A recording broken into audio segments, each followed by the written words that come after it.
Bien, bonsoir à toutes et à tous. Donc, j'ai le plaisir de modérer cette dernière table ronde de la journée qui va porter sur des questions qui ont déjà été un peu abordées finalement au cours des précédentes tables rondes, puisque évidemment les responsabilités des scientifiques, des chercheurs, des médecins ou les enjeux sociétaux de la recherche ont été déjà pointés, mis en avant au cours d'un certain nombre des interventions qu'on a pu entendre. Mais ça va vraiment être le cœur de cette table ronde-là, donc qui est composée, vous le voyez, de 4 intervenants, donc qui vont nous faire des exposés quand même assez courts, chacun, pour qu'on ait ensuite, encore une fois, le temps du débat. Donc, dans un premier temps, interviendra Fabrice Zil, qui est philosophe, qui travaille à la Fondation Médéric Alzheimer, puis qui sera suivi par une intervention d'un autre collègue philosophe que vous avez pu entendre rapidement hier, pour ceux qui étaient là, Paul-Loup Veil-Dubuc, qui lui travaille à l'espace éthique Île-de-France à l'Université Paris-Sud. Puis nous aurons l'intervention d'un collègue sociologue, Dominique Beignet, de l'Université de Caen. Et enfin, nous terminerons ces présentations par Madame Valentino, qui est responsable des études et de la recherche à France Alzheimer. Et donc nous terminerons par la voix des associations, mais aussi donc la voix des patients et de leurs familles. Et suite à quoi donc nous pourrons engager la discussion avec ces différents intervenants. Donc je donne tout de suite la parole à Fabrice. Merci beaucoup. Bonjour à toutes et à tous. Alors je vais beaucoup utiliser dans cette intervention une réflexion qu'on mène en commun avec l'équipe d'Emmanuel Hirsch depuis un certain nombre d'années, et notamment le workshop qui s'est tenu le 28 avril dernier autour de Philippe Amouyel et Emmanuel sur la recherche biomédicale et les essais thérapeutiques, et également sur les travaux qu'on essaye de mener à la Fondation Médéric Alzheimer, où on essaye de fédérer les chercheurs en sciences humaines qui travaillent sur les situations de handicap cognitif liées au vieillissement. Alors, je voudrais, la table ronde porte sur les enjeux et les responsabilités et enjeux sociétaux de la recherche sur les maladies neurodégénératives. Et je voudrais souligner le caractère assez paradoxal de cet intitulé, qu'il y ait des enjeux sociétaux de la recherche sur les maladies neurodégénératives, qu'il y ait une responsabilité sociétale. C'est quelque chose qui est, a fortiori, qu'il y ait des enjeux et une responsabilité sociétale de la recherche sur les stades précoces ou sur le diagnostic précoce, c'est pas du tout évident. Pourquoi c'est pas évident? Parce que vous seriez d'accord pour dire, je pense, que ce sont des travaux, et on l'a vu tout au long de la journée, où il y a des enjeux scientifiques forts, où il y a des questions méthodologiques importantes, il y a éventuellement des enjeux économiques, de la stratégie ou d'allocation de moyens dans ce champ de recherche. Il y a aussi une responsabilité morale de cette communauté de recherche, une éthique ou une déontologie de la recherche.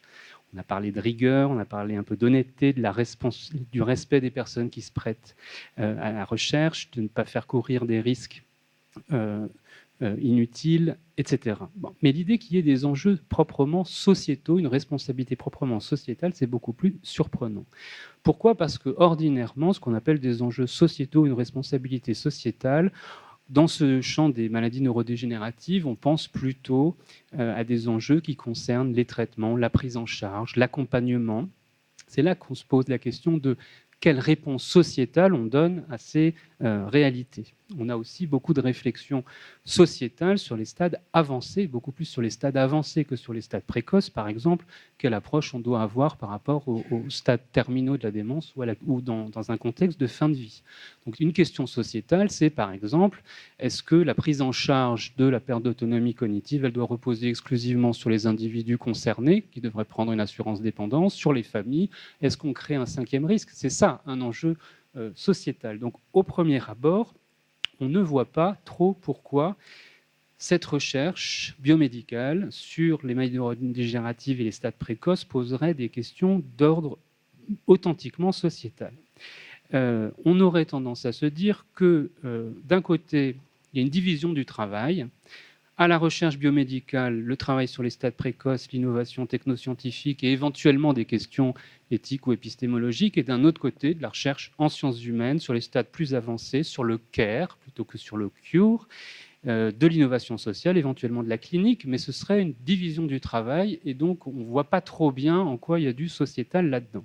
Et donc je vais prendre le contre-pied, je vais suivre l'incitation des organisateurs de cette journée, et prendre le contre-pied de cette manière de voir les choses, et je voudrais défendre 3 idées. La première, c'est qu'il y a des enjeux proprement sociétaux et une responsabilité authentiquement sociétale de cette recherche, et même que ces enjeux et cette responsabilité, ils ne viennent pas se surajouter, mais qui sont consubstantiels à cette recherche, et que par conséquent, il faut rompre avec cette manière de travailler en division du travail, et il faut, je prônerais pour finir, pour une alliance de la recherche en sciences humaines et de la recherche, une nouvelle alliance entre la recherche en sciences humaines et la recherche biomédicale.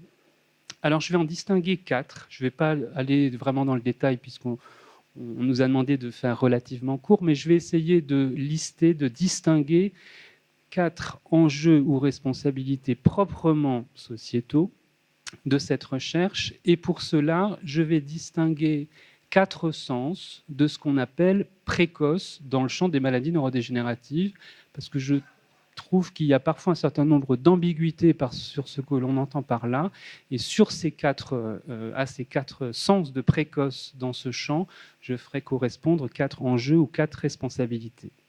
Alors, le premier enjeu, sociétal, me semble-t-il, qui saute immédiatement aux yeux, et c'est ce à quoi on pense immédiatement quand on pense à diagnostic précoce en matière de maladies neurodégénératives, c'est ce qu'on appelle les stades paucisymptomatiques, que certains appellent les stades prodromaux. Je n'aime pas trop cette appellation, je préfère paucisymptomatique.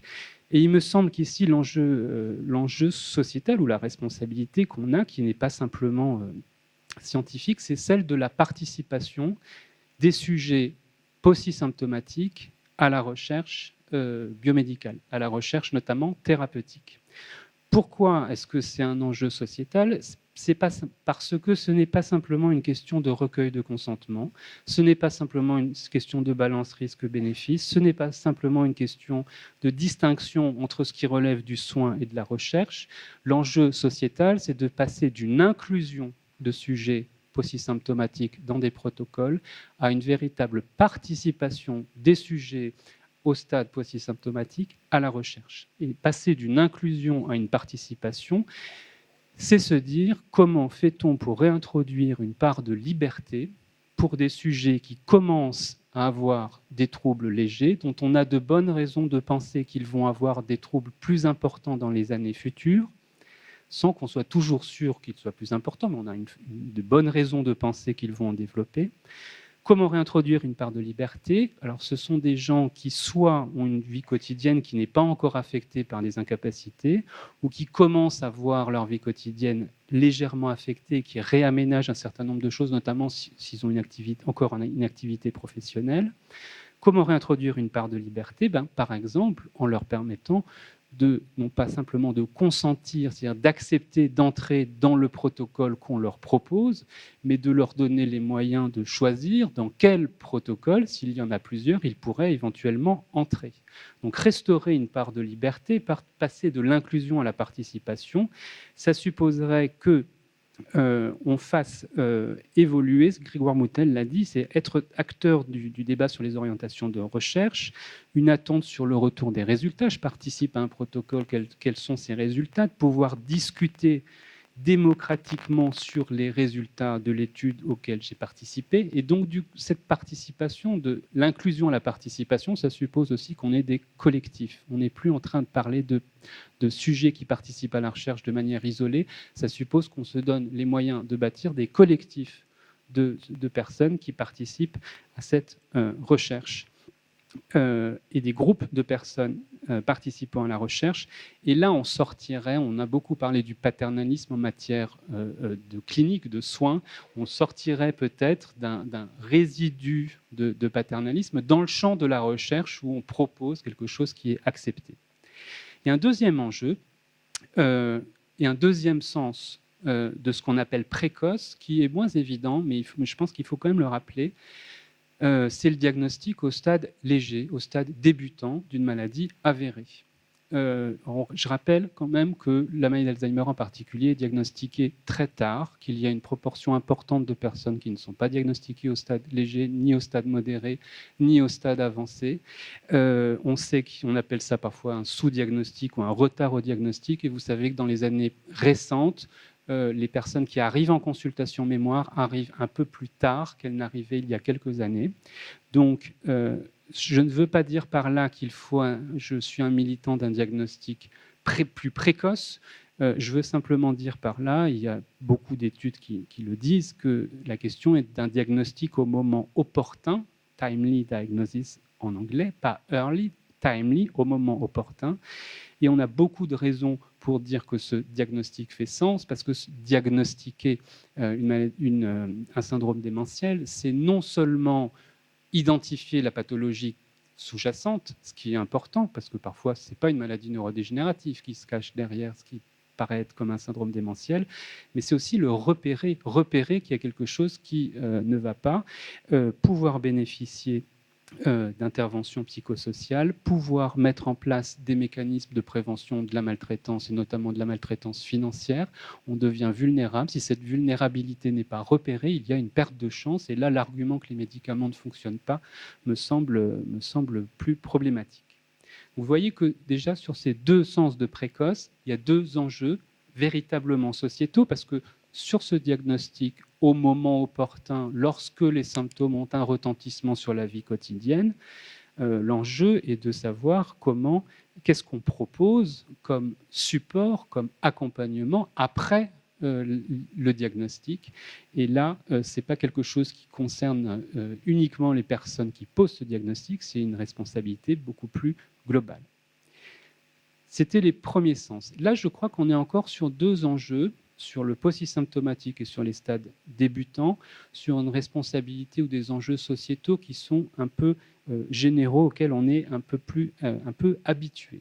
Je voudrais maintenant venir à deux autres sens de précoce et deux autres sens d'enjeux et de responsabilité sociétale plus profonds. Le premier, c'est la question, et Didier Hannequin en a évidemment, puisqu'il en est l'un des spécialistes, excellemment parlé avec l'expérience clinique aussi qui est la sienne, c'est ce qu'on appelle le pré-symptomatique. Alors là, je voudrais faire une petite distinction. On entend de plus en plus l'expression maladie d'Alzheimer préclinique. Bon, je n'aime pas du tout cette expression. Je pense qu'il faut que nous soyons plus rigoureux dans notre façon de parler. Il y a un diagnostic qui peut se faire au stade léger, un diagnostic qui peut se faire au stade post-symptomatique.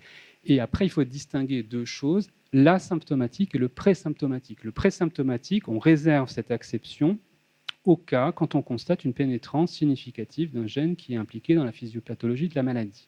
Dans le cas de la maladie d'Alzheimer, on a bien des sujets présymptomatiques, il y a une transmission autosomique dominante, une pénétrance forte, et Didier Hannequin a rappelé qu'on a aujourd'hui les moyens de savoir de nombreuses années avant comment les choses vont évoluer. Donc là, c'est véritablement du pré-symptomatique. On sait qu'il y aura du symptomatique après. La question ici, vous pourriez me dire pourquoi ça pose un enjeu sociétal, parce qu'au bout du compte, les sujets pré-symptomatiques, ils sont très peu nombreux. Si je ne me trompe pas, c'est 1 à 2%. On estime que c'est à 1 à 2% des malades. Vous pourriez me dire pourquoi est-ce que c'est sociétal ? C'est sociétal, me semble-t-il, parce que vous avez là un exemple, bien que très particulier et très limité, qui montre tout à fait la tâche qui est devant nous. On a des individus dont on sait qu'ils vont développer des incapacités cognitives et des vulnérabilités. Toute la question, c'est qu'est-ce qu'on va mettre en place en termes économiques, en termes juridiques, en termes d'emploi, de maintien dans l'emploi, en termes de protection contre la maltraitance, en termes d'accès à des aides, en termes de discrimination, d'accès aux assurances, de pouvoir continuer à avoir accès à des prêts immobiliers. Si vous savez que vous avez un risque de développer tout ça, c'est des questions qu'on a dans sociétale dans d'autres maladies génétiques, hein. Mais toutes ces questions-là se posent plus largement s'il s'avère, comme on a l'impression que ça va être le cas, que dans quelques années, on ne parlera plus de maladie Alzheimer, mais d'amyloïdopathie, par exemple, ou tauopathie, si vous voulez. Il y a des gens qui ont été diagnostiqués très en amont.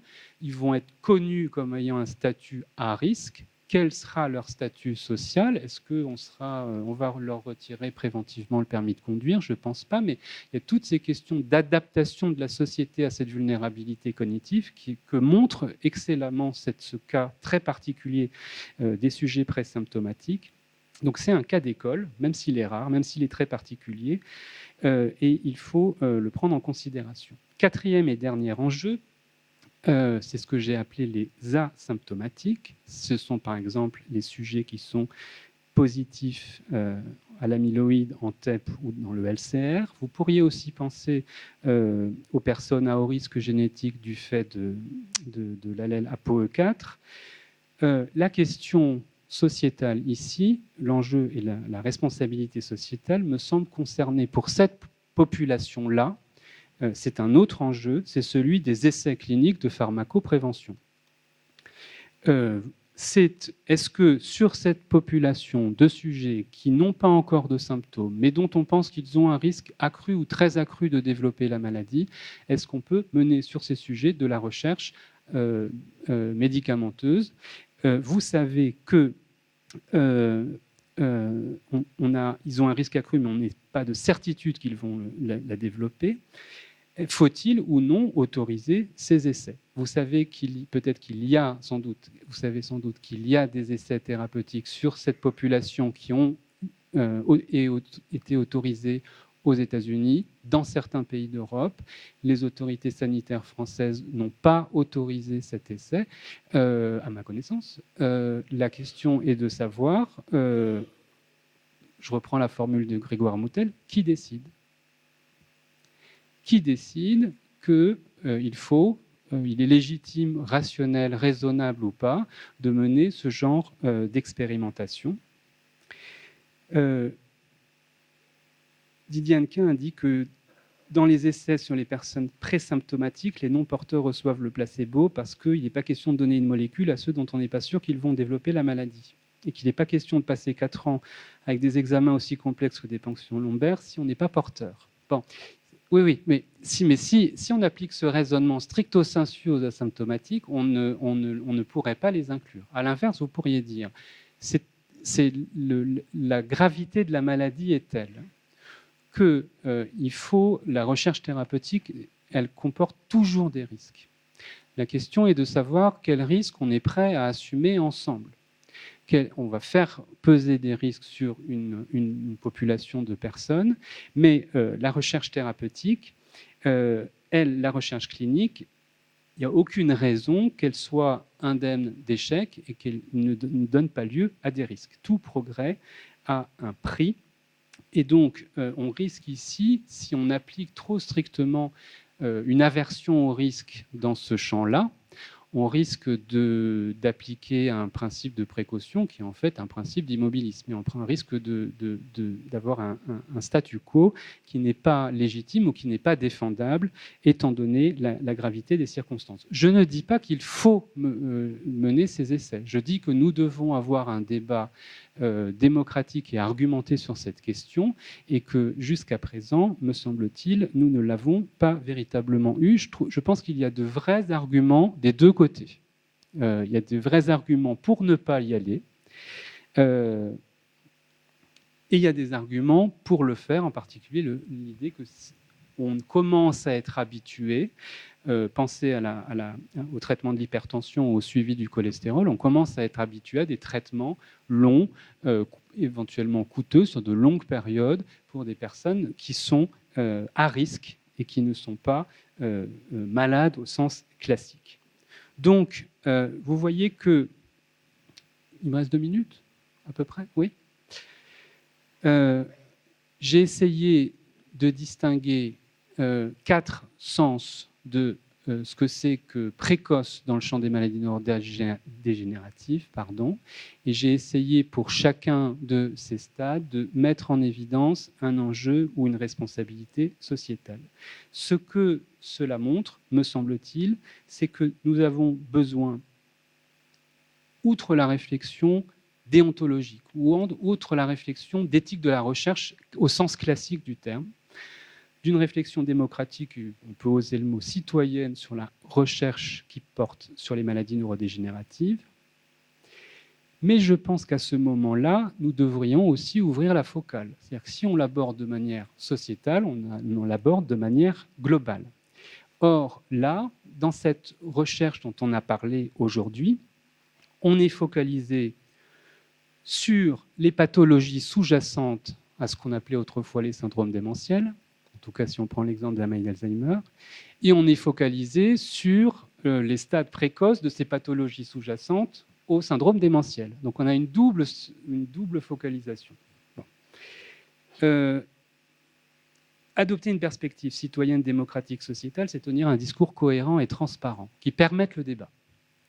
Il me semble que si on observe ça, il y a quand même une autre ambiguïté à lever. J'ai essayé de lever des ambiguïtés sur précoce.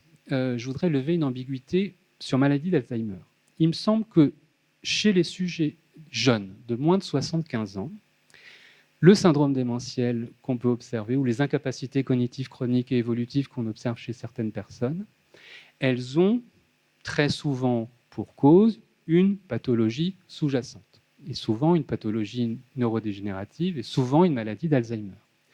Chez les sujets âgés et très âgés, par exemple les plus de 85 ans, le rapport du Lancet Neurologie du mois dernier rappelle que l'âge moyen de survenue des démences, c'est 80 ans. Chez ces plus de 80 ans, chez ces plus de 85 ans, vous avez très souvent, et le rapport de la commission neurologie du Lancet le dit à plusieurs reprises, vous avez ce que moi j'appelle un syndrome Alzheimer, ou en tout cas des incapacités cognitives, chroniques et évolutives, qui ont certes une composante dégénérative, qui ont souvent aussi une composante vasculaire et qui ont aussi une composante de vieillissement cérébral. Donc, appeler maladie d'Alzheimer ce syndrome démentiel ou ces incapacités cognitives, chroniques et évolutives qui surviennent chez des sujets très âgés me semble un petit peu un raccourci. Il y a une composante dégénérative Alzheimer, c'est sûr, ce n'est pas simplement du vieillissement, c'est sûr, mais comme dirait Michel Poncet, il y a aussi du vieillissement, il y a souvent aussi, pour aller vite, du vasculaire. Donc, il y a une mauvaise nouvelle. La mauvaise nouvelle, c'est que si on suit cette logique-là, la mauvaise nouvelle, c'est que même si on trouve un traitement anti-Alzheimer dans les 2-3 ans ou dans les 5 ans, ce qui serait une excellente nouvelle, ça ne fera probablement pas disparaître les syndromes démentiels chez les sujets plus âgés. Ça risque de les améliorer nettement, ça c'est sûr. Mais ça ne fera pas totalement disparaître ces incapacités si on compte qu'il y a d'autres facteurs qui entrent en jeu. La bonne nouvelle, malgré tout, et je trouve qu'elle n'est pas commentée, et c'est pour moi un grand sujet d'étonnement et d'interrogation, je trouve, nous avons, et ça a été rappelé par Hervé Platel, on observe une baisse, donc il y a beaucoup d'études maintenant, plusieurs études maintenant, qui montrent une baisse de l'incidence et ou de la prévalence dans plusieurs pays riches. Bon. Par exemple, en Grande-Bretagne, il y a une étude de Carol Brain qui montre que par rapport au nombre de cas qu'on aurait estimé devoir observer aujourd'hui dans la population anglaise, il y en a 40 000 de moins que ce qui était attendu. Très curieusement, cette nouvelle, ce constat très important, n'est quasiment pas commenté.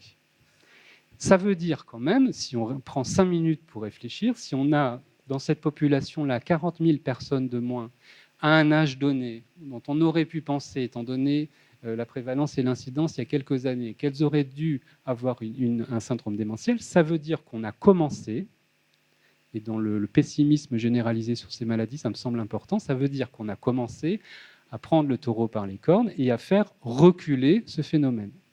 On ne l'a pas fait par des traitements, on l'a fait par... Alors ça, c'est difficile à dire comment on y est arrivé.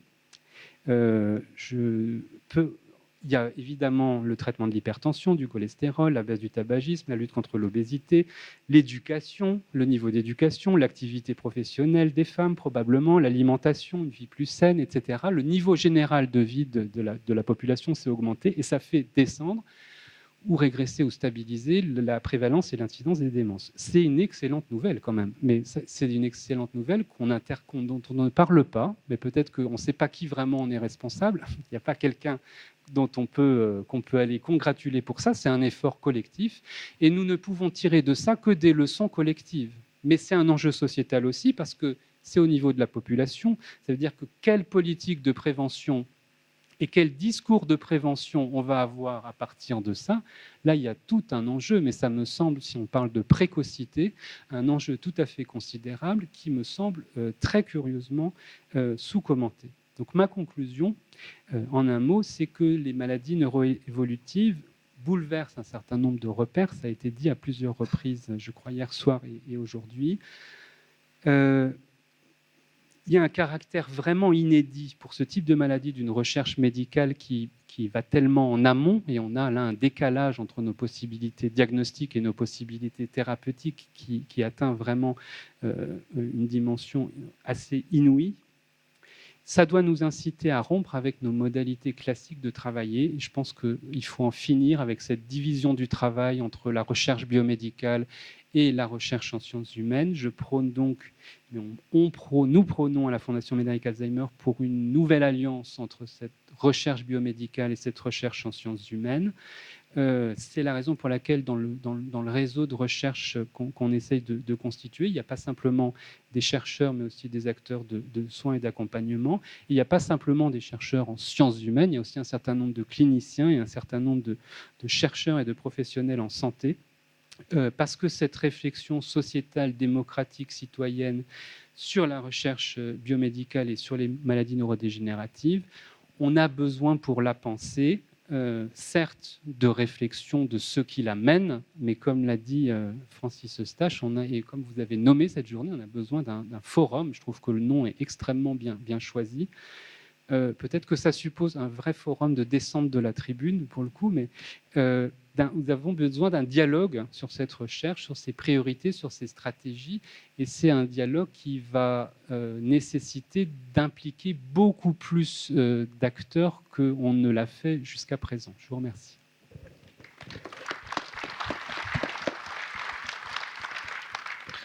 Merci beaucoup Fabrice Zil pour cette intervention qui clarifie en tout cas un certain nombre d'enjeux, ou en tout cas qui prend position sur un certain nombre d'enjeux.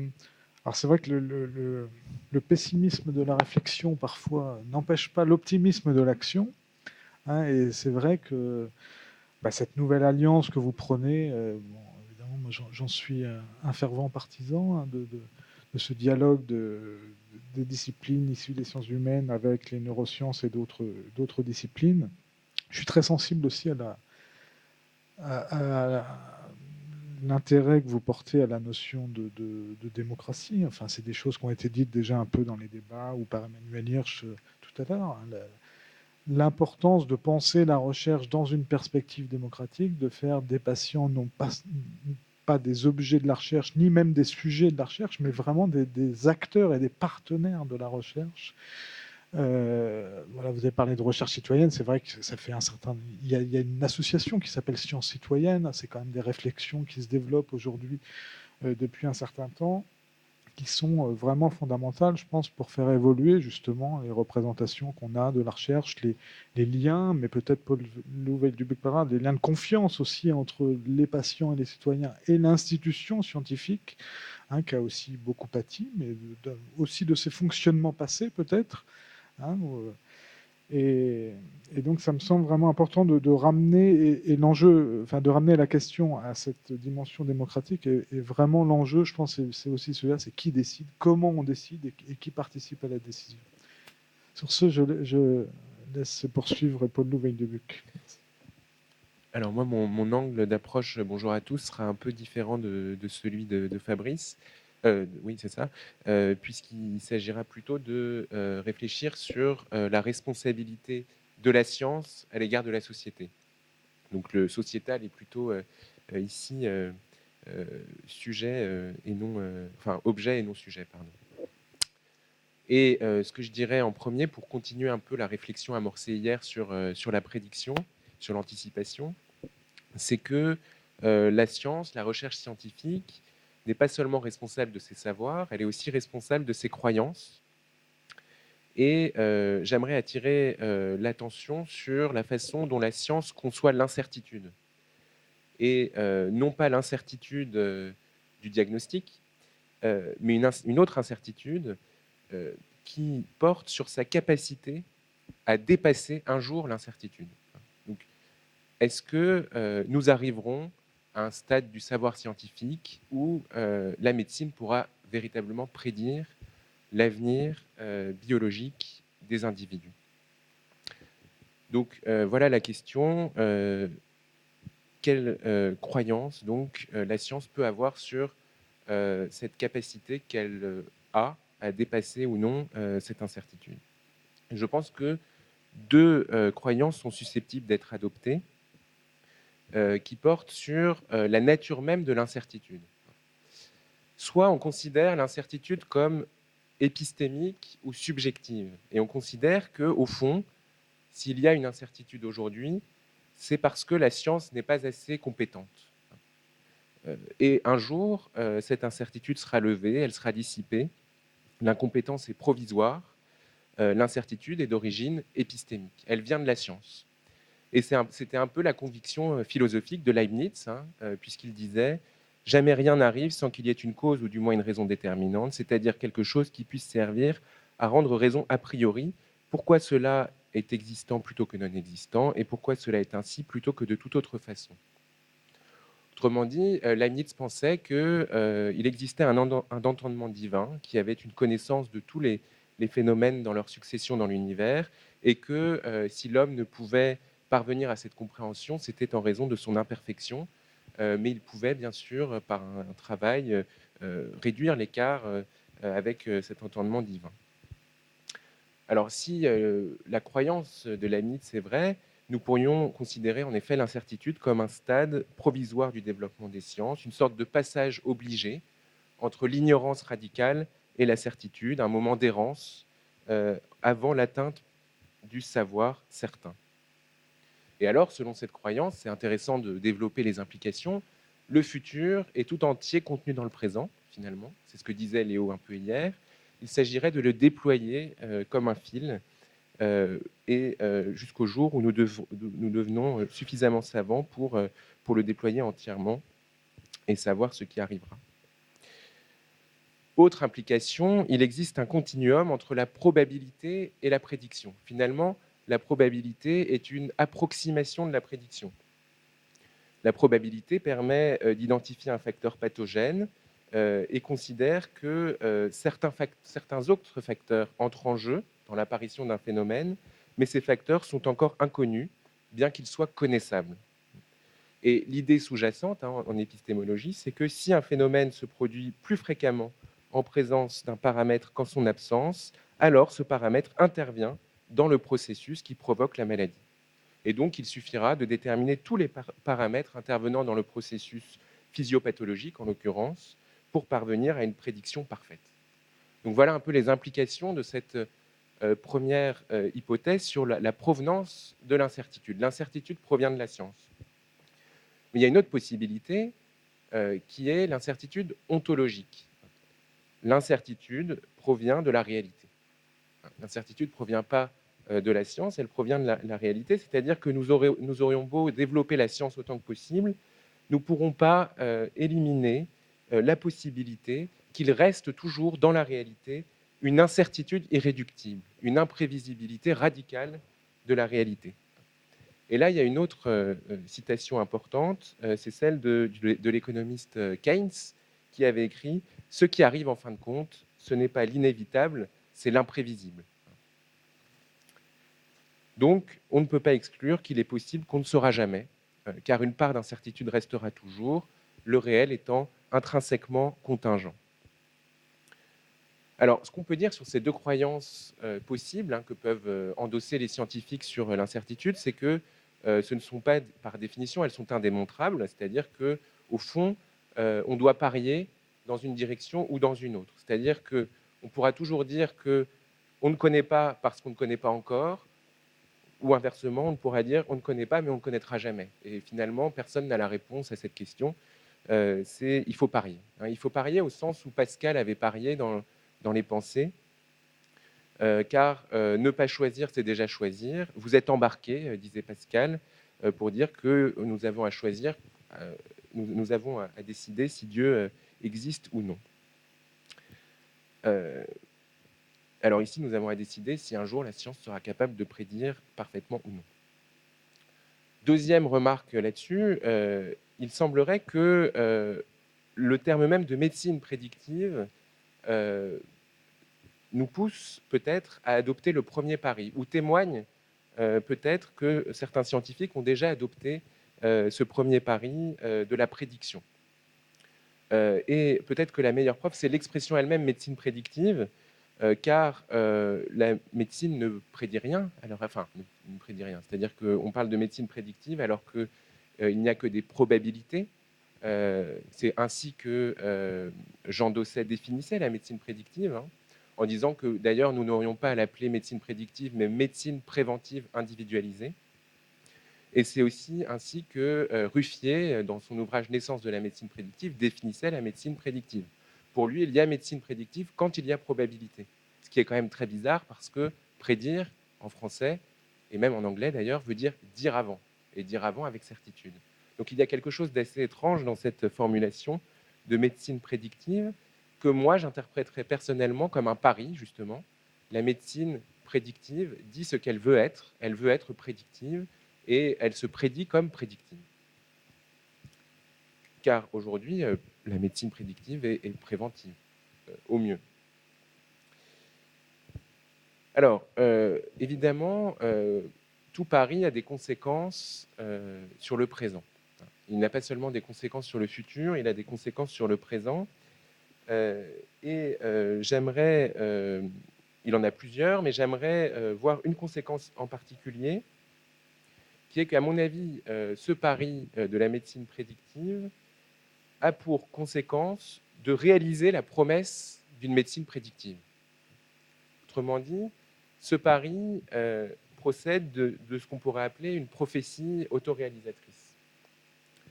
Alors, en 1948, un sociologue américain, Edward Merton, a écrit un texte qui s'appelle « Self-Fulfilling Prophecy », où il nous explique que, alors je traduis l'anglais, les définitions publiques d'une situation deviennent partie intégrante de la situation et affectent les développements de cette situation.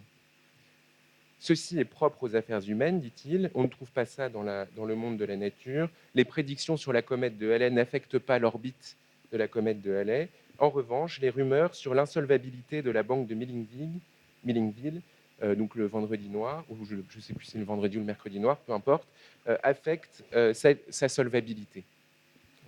Autrement dit, l'interprétation d'une situation, et non seulement ses caractéristiques objectives, détermine l'avenir de cette situation. Alors, il donne des exemples, j'en cite deux. La guerre, par exemple, peut être le produit d'une prophétie autoréalisatrice. Un PIA interprète le fait que le PIB développe son armée comme annonciateur d'une guerre. Du coup, le PIA développe son armée, ce qui conduit à la guerre. Deuxième exemple, dans les années 30, les ouvriers blancs considèrent les ouvriers noirs comme des casseurs de grève à partir de préjugés sociaux. Ils recherchent un salaire à tout prix, ils sont naturellement soumis, etc. Donc on revient aux stéréotypes dont Madame Régnier parlait tout à l'heure. Conséquence, les ouvriers noirs sont exclus des syndicats. Et dans cette situation, il leur devient difficile de participer aux grèves et en moyenne, il est évidemment plus logique que ce soit plutôt eux qui viennent casser les grèves. Donc on voit bien comment un préjugé finit par se renforcer en créant la réalité dont il a besoin pour exister, finalement. Alors ici, avec la médecine prédictive, on peut presque identifier un processus analogue. Il me semble que le pari du dépassement de l'incertitude, c'est-à-dire l'idée que nous trouverons un jour un traitement, de façon certaine, serait à l'origine d'une prophétie autoréalisatrice. Alors, ceci non pas du tout au sens où un diagnostic prédictif provoquerait la maladie, hein, ce n'est pas du tout ce que je veux dire. C'est comme la comète de Halley, la maladie c'est un processus biologique, et les interprétations qu'on peut faire n'ont évidemment pas d'impact sur cela, quoique certaines études montrent un effet dit Pygmalion sur la maladie de Huntington, c'est-à-dire une apparition plus précoce chez ceux chez qui elle a été diagnostiquée, mais ce n'est pas du tout ce que je veux dire en tout cas. Ce que je veux dire, c'est que la croyance selon laquelle la médecine peut être et sera prédictive finit par réaliser la promesse de la médecine prédictive. Alors, ça a été dit déjà hier soir, la croyance prédictive se renforce elle-même en conduisant à une préemption. La préemption, qu'est-ce que c'est? C'est le fait d'agir par avance sur le champ des possibles et de donc déterminer le champ des possibles. Premier exemple, le cancer, et le cancer du sein notamment, qui est l'exemple le plus facile. Lorsque la médecine prescrit, par exemple, la mastectomie de façon systématique ou toute autre intervention préventive, elle élimine un organe et du coup, elle supprime la possibilité que cet organe soit jamais malade et donc la possibilité de falsifier cette prédiction. Autrement dit, on ne peut pas savoir ce qui se serait passé sans cette prédiction. Alors, ça a été montré aussi dans la thèse de Sophie Crozier sur les accidents vasculaires cérébrales. Si on peut montrer qu'une personne donc, qui a un AVC possède certaines caractéristiques qui font qu'elle ne survivra pas, on valide définitivement une procédure d'arrêt de traitement comme automatique et on ne laisse plus aucun moyen à la médecine de savoir ce qui se serait passé si cette procédure n'avait pas été appliquée. Alors, pourquoi je propose de dire un peu la même chose sur la maladie d'Alzheimer, bien qu'aucune prévention ici prophylactique de la maladie soit possible. La première raison, c'est que le pari prédictif, donc l'idée que le futur d'une personne est contenu dans son présent, peut conduire, ça a été dit beaucoup, à l'idée que tout est déjà joué et que tous les efforts que nous pouvons faire visent seulement à minimiser les dégâts, à ralentir le cours d'une évolution irréversible et catastrophique, finalement. Et donc que finalement la seule bataille que nous aurions à mener contre Alzheimer, c'est de trouver un traitement asymptomatique. Ce qui peut faire dire, de façon un peu provocatrice, qu'on ne guérira jamais la maladie d'Alzheimer, selon ce pari, parce que soit on trouvera un traitement asymptomatique, et dans ce cas-là, on ne guérira pas, puisque la guérison suppose des symptômes, soit on n'en trouvera pas, et l'évolution sera toujours irréversible et catastrophique. Deuxième implication, évidemment, cette idée prédictive induit à son tour un certain regard des proches, un certain regard de la société, donc les stéréotypes dont parlait tout à l'heure Madame Régnier, qui induisent aussi peut-être un traitement de la personne qu'on a diagnostiquée Alzheimer, qui détermine une certaine façon d'entendre ce qu'elle peut dire et ce qu'on est en mesure d'attendre de sa part. Troisième implication, alors c'est une hypothèse, hein, et c'est peut-être un peu provoquant de dire ça, mais peut-être qu'un traitement social systématique de la personne Alzheimer, à partir d'un pari prédictif, hein, selon lequel tout est déjà joué, peut conduire à renforcer l'homogénéité de la personnalité Alzheimer et du destin de cette personnalité, aussi bien comme construction sociale que comme réalité vécue par la personne malade. Alors, pour le dire de façon peut-être aussi encore un peu provocatrice, la vie en collectivité, la vie dans un EHPAD joue évidemment un rôle ici. Peut-être qu'à force de vivre au même endroit et selon les mêmes rythmes, et selon des routines, il ne soit pas étonnant que des personnes finissent par se ressembler, indépendamment de l'histoire naturelle de la maladie, qui, bien sûr, contribue aussi à l'homogénéité de ces personnes. Alors voilà, l'idée, c'est de dire que le pari prédictif et la préemption se renforcent l'une et l'autre, et que le pari prédictif crée les conditions de son propre succès, alors même que l'anticipation systématique d'un malheur probable ne permet pas de mieux comprendre le phénomène dont il est question et ne permet pas d'éradiquer le phénomène dont il est question non plus. À l'inverse, ce sera ma conclusion, on pourrait dire que le pari de l'incertitude irréductible a d'autres implications. Si on pense que l'incertitude peut renvoyer à la contingence du réel lui-même, on laisse une place au doute, et la probabilité n'exclut alors pas des facteurs inconnus, aléatoires, singuliers, propres à la situation. On laisse se déployer d'autres possibilités de vie. Et comme ça a été dit hier sur l'anticipation adaptative, hein, puisque c'est un peu de cela que je veux parler finalement, on laisse ouverte une variabilité entre les individus, et on laisse ouverte une variabilité aussi chez un même individu à différents moments de son existence, ça a été dit aujourd'hui, donc interindividuel et intra-individuel. Et donc finalement, ce pari de l'incertitude irréductible, sans minimiser nos prétentions scientifiques, parce qu'il s'agit toujours de comprendre un phénomène, finalement, laisse ouvert davantage de possibles. Je vous remercie.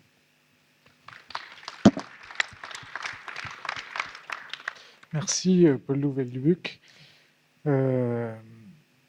C'est vrai que cette question de l'incertitude, elle est vraiment fondamentale, de nos rapports au savoir. Quand on parle en termes de risque, hein, parce qu'un risque, finalement, c'est une incertitude mesurable, on pourrait dire. Hein, mais parler de risque, ça veut dire aussi qu'on est dans la capacité de gérer un risque, hein, qu'on essaye de le maîtriser. Et une incertitude, on ne peut pas la maîtriser, on ne peut pas la gérer, on est obligé de composer avec. Hein, c'est pas du tout la même démarche. Alors quant à la prophétie, c'est vrai qu'on entend depuis hier beaucoup parler des prophéties autoréalisatrices, etc.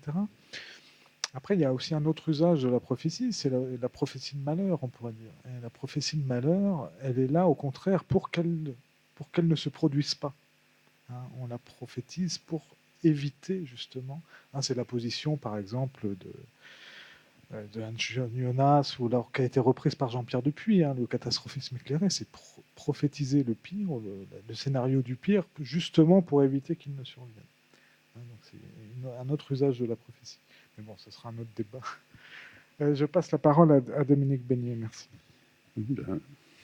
Merci.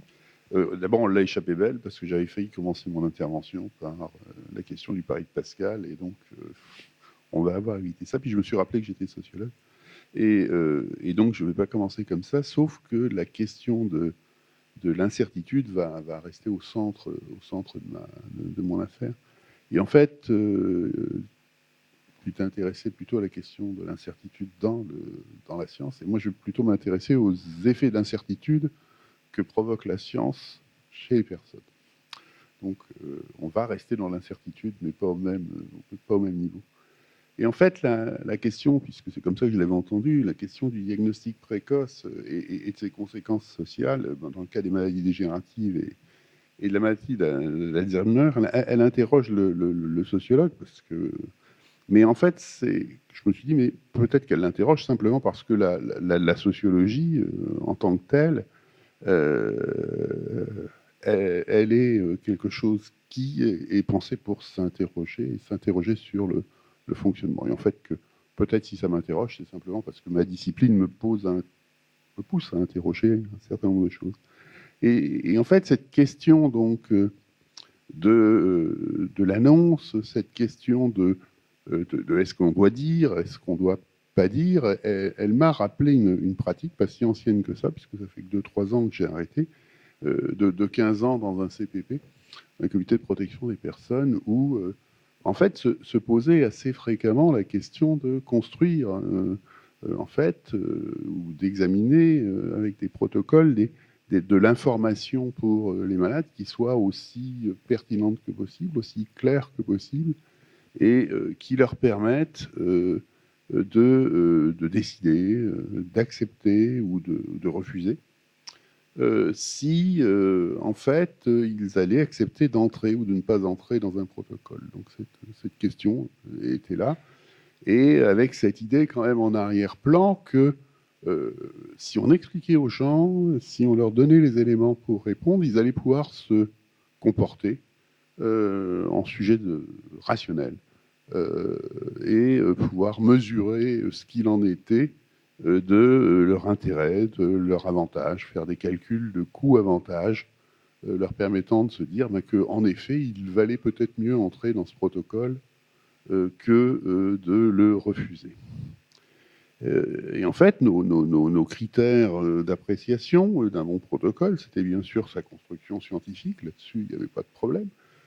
Il fallait voir si le protocole tenait la route déjà. Mais après, c'était vraiment cette question de l'information.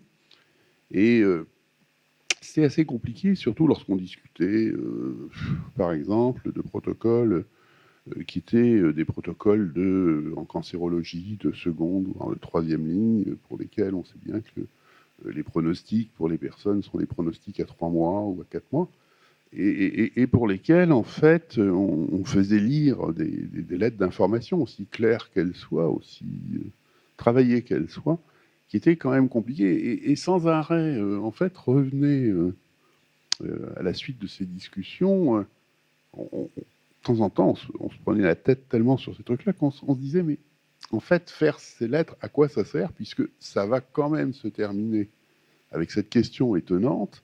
Docteur, à ma place, qu'est-ce que vous feriez?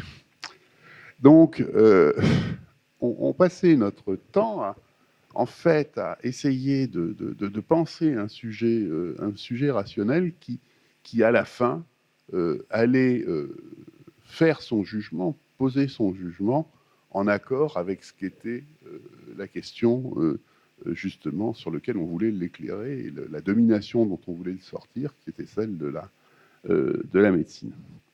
Donc, en fait, ça m'a évoqué cette question-là. Sauf que là, quand on est dans la question de l'analyse, enfin de l'annonce précoce, donc de quelqu'un qui présente pas d'ailleurs encore, une maladie dégénérative ou un début de maladie d'Alzheimer, en fait, on est sur quelque chose d'autre. On est sur une autre fonction, une autre façon de penser les choses, puisque en fait, la personne qui vient, contrairement aux personnes qui vont rentrer dans des protocoles, sauf lorsque ce sont donc des volontaires qui servent de groupe témoin, ils savent qu'ils sont malades. C'est-à-dire que quand on leur propose d'entrer dans un protocole, ils savent déjà qu'ils sont malades. Donc la question, en fait, de cette annonce précoce, c'est autant la question de la précocité que la question de l'annonce qui est en jeu. Et en fait, je me suis un peu interrogé sur ce qu'il en était de cette annonce. Et je me suis rappelé, en fait, aussi que cette question de l'annonce, elle est difficile à maîtriser, puisque on verra après ce qu'elle produit, mais elle est quelquefois absolument scotomisée par les malades. Et je me rappelais d'expériences faites avec Emmanuel Babin. Et avec Emmanuel Babin, on avait une époque, c'est un ORL spécialiste de la tête et du cou, qui fait des laryngectomies totales. Et avec Emmanuel, on avait travaillé sur la question de l'annonce suite à sa thèse. Je m'étais pas mal occupé. Et avec cette affaire-là, on avait filmé des moments où on annonçait aux gens, et puis on leur avait fait des graphiques, on leur avait fait expliquer, on avait passé beaucoup de temps à essayer de faire ça. Et puis on les revoyait quelque temps après l'opération, et manifestement, ils disaient, vous ne nous l'avez pas dit. Enfin, vous ne m'avez pas dit ce que c'était. Et donc, il y a quelque chose là d'étonnant, c'est-à-dire que cette annonce, elle avait été complètement scotomisée à un point tel que... bon, j'en ai discuté après avec des chirurgiens viscéraux qui m'ont raconté la même chose sur d'autres types d'opérations qui sont, par exemple, des colostomies voilà, ou des iléostomies. Donc, en fait, cette idée que dans l'annonce, il se produit quand même quelque chose d'assez étonnant. Alors, ce qui se produit dans l'annonce, ça ne relève sans doute pas de ce que fait un sociologue, Mais en tout état de cause, les effets de l'annonce, on les connaît bien. C'est-à-dire que les effets de l'annonce, sans vouloir le dire, elles ont aussi un aspect performatif. C'est-à-dire que quand on annonce à quelqu'un qu'il a quelque chose, en fait, on lui annonce, on crée la maladie chez lui d'un certain point de vue, c'est-à-dire qu'on la fait émerger au point de vue de la conscience, et que la question même de l'annonce, c'est aussi faire entrer quelqu'un dans cette question de la maladie. C'est le vieux truc d'Austin, quand dire c'est faire. Ben oui, quand je dis à quelqu'un qu'il est malade, d'un seul coup, il rentre dans la maladie. Et là, il va se mettre en place un certain nombre de choses, et un certain nombre de choses qui relèvent de l'ordre de quelque chose qu'on peut appeler une incertitude sur ses positions sociales, une incertitude sur ses rôles, une incertitude sur sa façon dont il va pouvoir continuer et dont il existe à un moment donné. Alors, première incertitude, sans doute, on peut reprendre, alors ça y est, je suis en train d'apprendre des notes, c'est comme d'habitude, on peut la reprendre à travers quelque chose que je raconte dans d'autres cadres. Je parle de temps en temps en éthique avec l'idée d'éthique. C'est reprendre ce travail qui est un travail d'un anthropologue américain qui s'appelle Murphy. Et chez Murphy, donc, Murphy, c'est un anthropologue qui reprend, en fait, comme ça, des études après-guerre, et puis qui se lance dans l'étude de ce qu'il va appeler donc les rites de passage, enfin, ce qu'il appelle les rites de passage, où il reprend une vieille idée de Van Gennep, qui était un ethnologue folkloriste français, comme disent un peu méchamment d'ailleurs les anthropologues actuels, parce que je trouve que Van Gennep mérite mieux que ça. Et en tout état de cause, cette idée de dans les passages de rites, il y a quelque chose qui va appeler la liminalité, qui est quelque chose de l'ordre de l'incertitude. Alors, pour faire vite, comme ça, sur cette liminalité, c'est que quand vous allez passer le rite, juste avant que vous le passiez, ou dans les mois qui précèdent, parce que ça peut être assez long quand même, le temps entre le moment où on décide que vous allez passer le rite et le moment où vous allez le passer, vous êtes, par exemple, le rite de passage de l'enfance à l'adulte, vous êtes pendant un temps comme ça, vous n'êtes plus un enfant, puisqu'on a dit que vous allez passer le rite, que vous allez devenir adulte, mais vous n'êtes pas encore un adulte, et vos statuts sociaux sont incertains. On vous met un peu à part dans certaines sociétés, vous n'avez plus le droit de jouer avec les enfants, la mixité vous est refusée, enfin, des tas de choses assez curieuses comme ça qui se passent, et qui font que vous avez un statut comme ça un peu indéterminé, ce qui d'ailleurs n'est pas très étonnant, et il fait le succès de ce concept généralement chez quelques psychologues, puisqu'ils l'ont repris pour définir la question de l'adolescence maintenant, en disant que l'adolescence est une période liminale, et en effet, on le sait bien que c'est quand même une période certaine d'incertitude. Et puis il y a un deuxième moment où vous avez cette question qui est posée dans le passage des rites, et c'est ce que va reprendre Murphy aussi, c'est qu'une fois que vous avez passé le rite, bien sûr, vous avez passé le rite. Le rite vous a initié à être un adulte. Mais en fait, vous ne savez pas vraiment ce que c'est. Et votre statut est aussi incertain. Donc en fait, cette idée de la liminalité, c'est l'idée de l'incertitude telle qu'on peut la penser, de cette incertitude sur les statuts et sur les rôles. Et Murphy va montrer comment cette incertitude, puisque il va s'appliquer cette réflexion à lui-même, puisque alors qu'il est directeur autant que je me souvienne, de l'Institut d'anthropologie, enfin le laboratoire d'anthropologie de l'Université de Columbia, il va développer un cancer de la moelle épinière, enfin de la gaine de la moelle épinière, qui amène petit à petit une compression de la moelle, et donc petit à petit, il va avoir une évolution qui va amener à ce qu'il va appeler d'ailleurs une plongée dans le handicap. Le bouquin en français, il s'appelle Vivre à corps perdu, mais bon, c'est un très très mauvais titre en tout état de cause.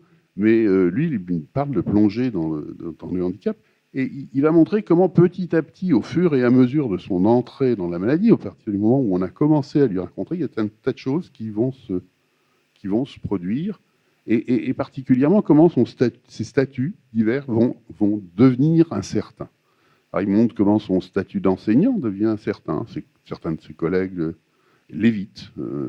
Il va montrer comment son statut à la maison va changer, puisque Martha va prendre tout le pouvoir à la maison, et même l'espace de la maison va se rétrécir au profit grosso modo, de la salle à manger qui est devenue une chambre, mais ce qu'on connaît bien quand on a quelqu'un qui devient dépendant, qui arrive plus à monter les escaliers, enfin, des choses comme ça. Et puis il va montrer aussi comment son univers devient essentiellement féminin. Alors, ses étudiantes lui font la bise, et il se retrouve avec des femmes autour de lui, et il va avoir des réflexions là-dessus sur, en fait, son statut d'homme qui est remis en cause dans la société parce que il est pensé comme non dangereux, potentiellement non dangereux et non prédateur par les femmes. Et il va réfléchir sur toute cette affaire de modification du statut et d'incertitude de son statut. Et je pense que cette question de l'incertitude du statut, elle va donc se redoubler d'attitudes qui sont la plupart du temps des attitudes adaptatives. Et là, j'ai quand même un petit peu envie de faire appel à un autre sociologue que j'aime beaucoup, mais qui est Goffman. Et Erving Goffman lui montre bien que... alors, tout d'abord, dire avant ça, peut-être que je reste sur l'idée que la maladie, c'est aussi un statut social. C'est-à-dire que la maladie, et là, je ne vais pas reprendre les travaux de Parsons, hein, mais les travaux de Parsons qui ont très bien montré comment la maladie était un statut social avant tout. Hein, vous avez des obligations, vous avez des contraintes, vous avez des exonérations de rôle. Enfin, il y a quelque chose de la maladie qui renvoie à la vie statut social. Et ce que va montrer Goffman, lui, c'est quelque chose d'autre. Il va montrer comment, en fait, la question, dès l'instant où on est potentiellement porteur d'un stigmate, une maladie dégénérative, par exemple, ou un début d'Alzheimer, se pose la question de, pour ne pas être stigmatisé, ce qui chez Goffman ne veut pas dire être moqué, hein, mais simplement ne plus pouvoir exercer l'ensemble des rôles auxquels on aurait pu prétendre si on n'avait été pas porteur de cette marque sur le corps. En fait, il va se poser la question de la maîtrise de l'information sociale, c'est-à-dire de la maîtrise de ce qu'on dit sur soi, ou et de qui elle dit, à qui on le dit, et à qui on le cache. Et en fait, ça va amener des stratégies tout à fait étonnantes, parce que dès l'instant où vous le dites, là aussi, vous avez un côté performatif, dès l'instant où vous dites que vous êtes porteur d'une dégénérescence quelconque, ou dès l'instant où vous dites que vous êtes porteur d'un handicap, quel qu'il soit, dès l'instant, la stigmatisation va intervenir, et un certain nombre des rôles sociaux auxquels vous pouviez prétendre vont tomber. Et donc, la question, c'est la question de la gestion de ces rôles sociaux qui va se mettre en place. Et donc, il y a deux façons que montre assez bien Goffman, qui vont limiter ces effets. C'est choisir les personnes à qui on le dit, en pensant que, en choisissant ces personnes, bien, on va garder autour de soi ce qu'il va appeler un cercle d'initiés, qui sont des gens qui sont capables de vous considérer normal, indépendamment de votre stigmate. C'est généralement des choses qui s'acquièrent soit par la proximité familiale, soit de l'autre côté par quelque chose qui est plus je dirais, le travail des soignants. Et puis, à part ça, en fait, l'autre question, c'est ceux à qui on ne le dit pas, ceux à qui on le cache, et qui ne vont pas comprendre, en fait, pourquoi vous vous comportez de telle façon, pourquoi de temps en temps vous vous retirez de certaines obligations, pourquoi, par exemple, vous n'acceptez pas de faire telle ou telle chose, et qui vont l'imputer, en fait, à d'autres causes que les causes de votre stigmate. Et donc, ils vont vous désocialiser encore plus, et qui vont amener à nouveau quelque chose qui va être de l'ordre du désordre dans vos relations sociales.